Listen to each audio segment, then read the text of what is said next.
In a small village surrounded by endless grasslands and a deep, mysterious forest, there lived a young girl named Iona. She was no older than 12 when tragedy struck, leaving her orphaned and alone. Her father had been lost to war, and her mother, Zira, passed away after a sudden illness. Though Zira's love and warmth had once lit Iona's world, her absence left a void so vast it seemed impossible to fill. Iona was taken in by her aunt, Mora, a woman as cold as the winds that blew through the savannah at night.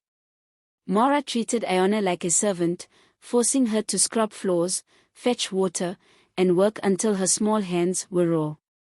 When Iona faltered, Mora's voice would lash at her like a whip.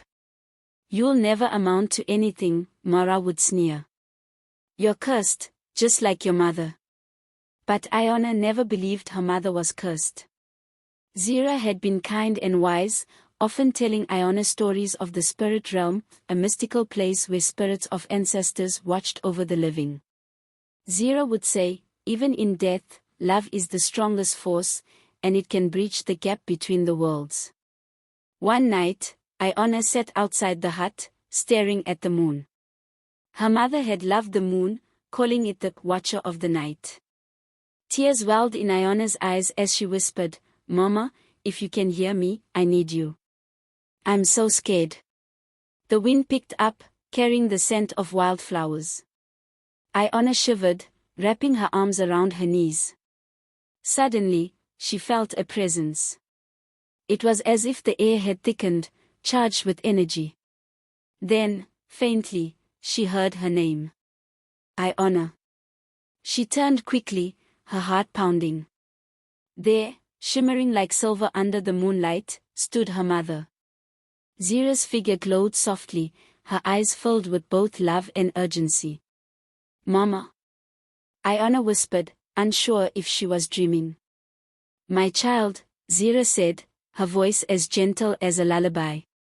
"You are not alone. You have a destiny far greater than you know. But you must leave this place. Mora's cruelty is not the greatest danger you face." Iona's lips trembled. "What do you mean? Where can I go?" "Go to the forest," Zira said, her gaze serious. "There, you will find the answers. Trust in the spirits, they will guide you." Before Iona could ask more, her mother's figure began to fade, blending with the light of the moon. Iona sat frozen, her heart torn between fear and wonder. But she knew she couldn't ignore her mother's words. That night, as Mara snored loudly in the next room, Iona packed a small bag with bread, water, and a tattered blanket. She glanced one last time at the small, dark hut she had called home and stepped into the cool night. The village was silent as she made her way toward the forest. The trees loomed ahead, their branches tangled like ancient arms. The villagers called it the Forbidden Forest, claiming it was cursed and filled with spirits that led people astray. But Iona felt a pull she couldn't explain, a whisper deep in her soul urging her forward. As she entered the forest, the air changed. It was cooler, heavier, and filled with sounds he didn't recognize. The rustling of leaves seemed to form words, though she couldn't quite understand them. Shadows moved in the corner of her vision, vanishing when she turned her head. Yet, strangely, she didn't feel afraid. Deeper and deeper she walked, her bare feet brushing against soft moss and roots. She felt as though the forest was alive, watching her, waiting. Then, the whispers grew louder. "She has come. The last guardian." Iona froze. "Who's there?" she called out, clutching her bag tightly. The whispers faded, replaced by a soft breeze that brushed her cheek like a mother's hand. She could feel her heart pounding, but she also felt a strange sense of peace. After hours of wandering, she came to a clearing. In the center stood a massive tree, its roots twisting like ancient fingers and its branches stretching toward the stars. She stepped closer, her eyes wide. Beneath the tree stood an old woman wrapped in a cloak made of leaves and feathers. Her eyes were piercing yet kind. "Welcome, Iona," the woman said. "I am Juma, the keeper of the spirit realm. Your journey has only just begun." Iona stared, her thoughts spinning. Who was this woman? And what did she mean by keeper of the spirit realm? Little did Iona know, her life was about to change forever. Iona stood frozen, her eyes locked on the mysterious woman who called herself Juma. The clearing around her seemed to shimmer with a faint glow, as though the stars above had spilled their light onto the earth. The ancient tree behind Juma swayed gently, though there was no wind. Juma's piercing eyes softened, and she gestured for Iona to sit beneath the great tree.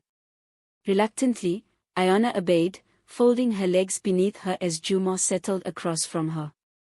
The ground beneath the tree felt warm, almost alive, as though the roots were pulsing with energy. "Your mother was wise," Juma began. "She knew that you were special, Iona. You are the last of the guardians, a line of protectors chosen by the spirits to keep the balance between the living and the dead. For generations, your ancestors have stood against the forces that seek to disrupt this balance. But now, you are the only one left." Iona stared at her, uncomprehending. "Me? A guardian? That's not possible. I'm just a girl. I don't even know how to protect myself, let alone an entire realm." Juma chuckled softly, though her expression remained serious. "You may feel small now, but the spirits do not make mistakes. They have chosen you for a reason. Your journey will not be easy, Iona, but it is necessary. Dark forces are stirring, and they have already sensed your presence. You must learn to harness your power before they find you." The air around them grew colder, and Iona shivered. Dark forces? What kind of forces? Juma's gaze grew distant, as though she were peering into another world. "There are those who seek to control the spirit realm for their own gain. Sorcerers who have turned away from the ancestors and now draw their power from shadow and despair. They will stop at nothing to destroy the last guardian, for without you, the barrier between the realms will crumble." Iona's heart pounded in her chest. She wanted to protest, to insist that Juma had made a mistake, but deep down, she felt a strange pull, an instinct she couldn't explain.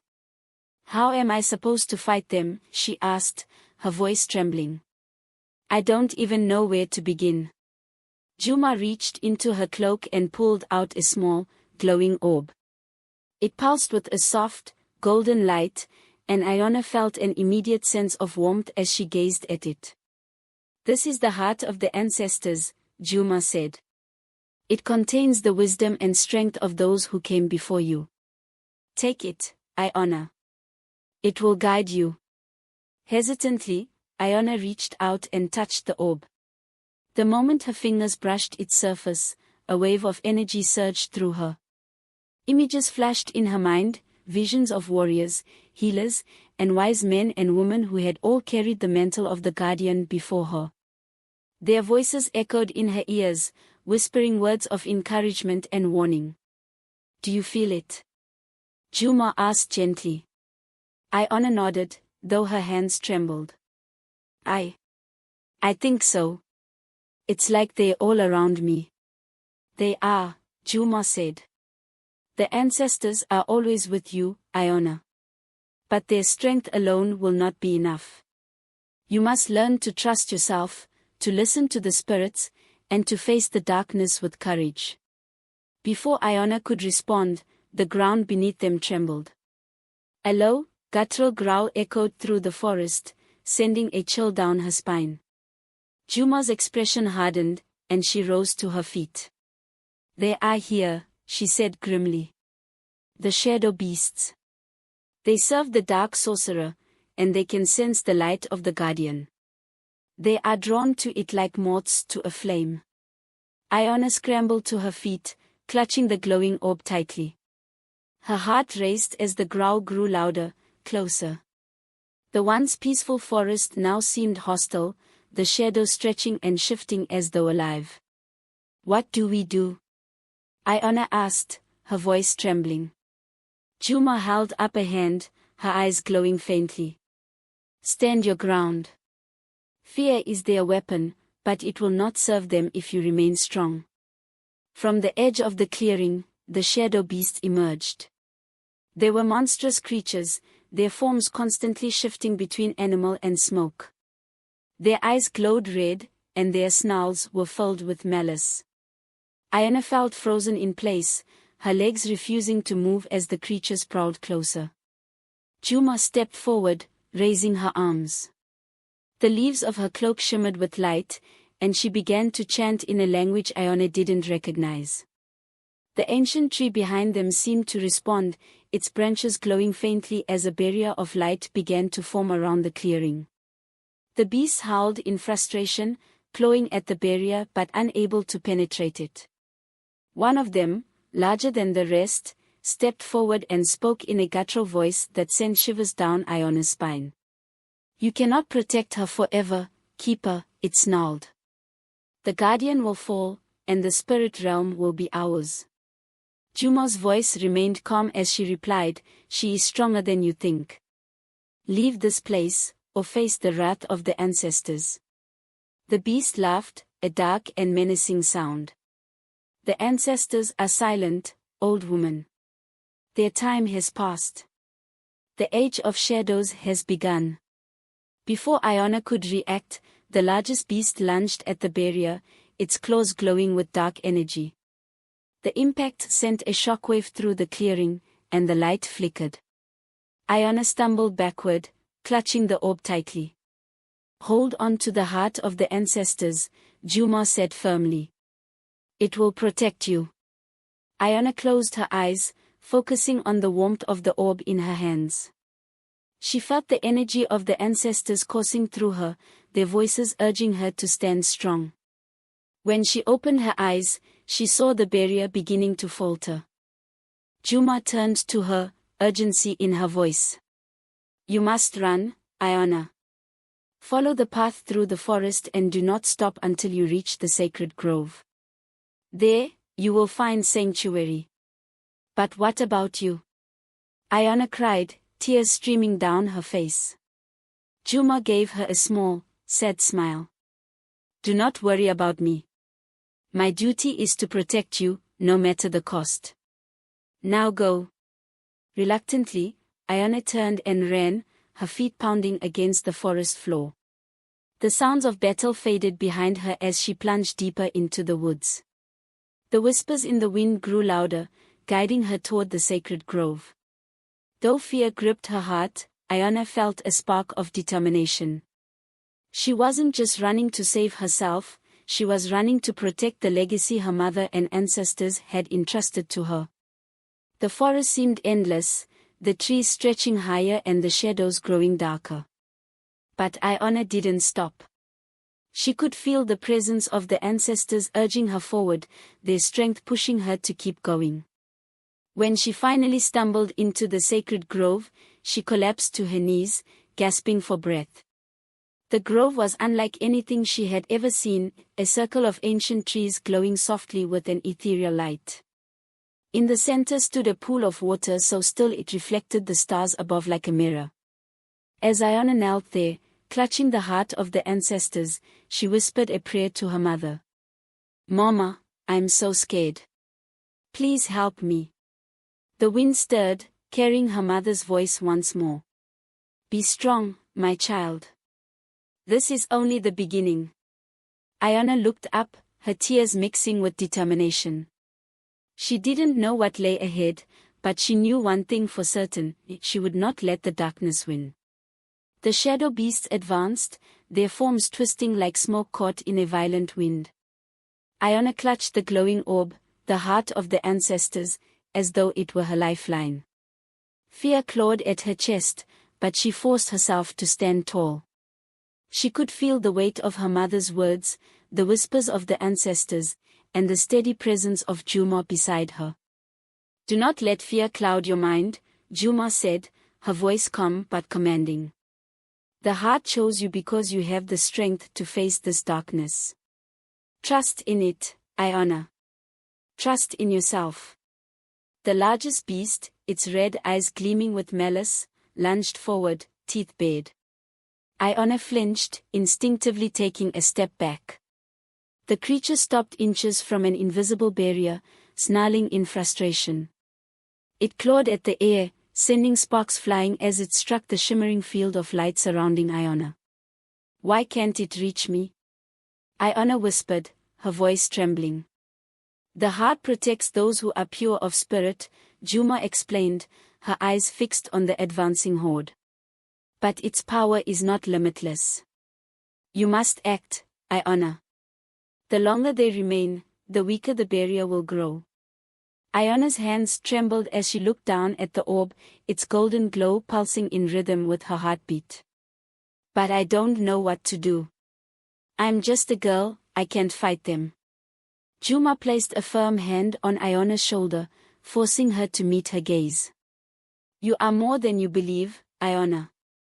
The power of the ancestors flows through you. Close your eyes, focus on the heart, and let it guide you. Trust me. Swallowing her fear, Iona nodded. She closed her eyes and held the orb tightly in both hands. The world around her faded into silence, and she felt a warmth spreading from the orb into her chest. Images flashed through her mind, visions of her mother's gentle smile, the strength of the warriors who had come before her, and the endless expanse of the spirit realm. The whispers of the ancestors grew louder, their voices weaving into a song of hope and courage. You are the bridge, they chanted. You are the light. Rise, guardian, and claim your destiny. Iona's eyes flew open, glowing with the same golden light as the orb. The shadow beasts hesitated, their snarls faltering as they sensed the shift in her energy. The heart floated from her hands, hovering just above her chest, and rays of light burst forth, piercing through the darkness. What is this? The largest beast roared, its voice filled with rage. She's just a child. I am more than that, Iona said, her voice steady and filled with a power she hadn't known she possessed. I am the guardian. Raising her hands, Iona directed the light toward the beasts. The golden rays struck them, and they howled in agony as their forms began to disintegrate. One by one, the shadow beasts dissolved into wisps of smoke, their red eyes fading into nothingness. The largest beast stood its ground, its red eyes blazing with defiance. You may have won this battle, but the darkness is vast. It will consume you, guardian. It always does. Iona stepped forward, her glowing eyes unwavering. The darkness only wins when the light gives up. And I will never give up. With a final burst of light, the largest beast let out a deafening roar before vanishing into the night. The forest grew still, the oppressive energy lifting as though a heavy weight had been removed. Iona lowered her hands, the light fading as the orb returned to her grasp. Her knees buckled, and she collapsed onto the soft moss, breathing heavily. Juma knelt beside her, a proud smile on her face. You did it, Juma said softly. You embraced your destiny. Iona looked up at her, tears streaming down her face. I was so scared, but I could feel them. The ancestors, they were with me. They always will be, Juma said, helping Iona to her feet. But this is only the beginning, Iona. As the guardian, your journey will be filled with challenges. The darkness will always seek to return, but you have the strength to stand against it. Iona nodded, her heart swelling with a mixture of pride and humility. I'll do whatever it takes to protect the balance. For my mother, for the ancestors, and for everyone who comes after me. Juma placed a hand on Iona's shoulder, her expression both kind and serious. You have already made them proud. Now, let us return to the sacred tree. There is much for you to learn. As they walked back through the forest, Iona felt a sense of peace she hadn't known since her mother's passing. She glanced at the orb in her hands, its glow soft but steady. It was a reminder of her connection to something greater, a bond that even death could not sever. For the first time, Iona felt truly alive, her heart filled with hope and purpose. She was no longer just an orphan girl. She was the last guardian, and her story was only just beginning. Don't miss out on more interesting African folktales. Subscribe to our channel and hit the notification bell to stay updated on our latest videos.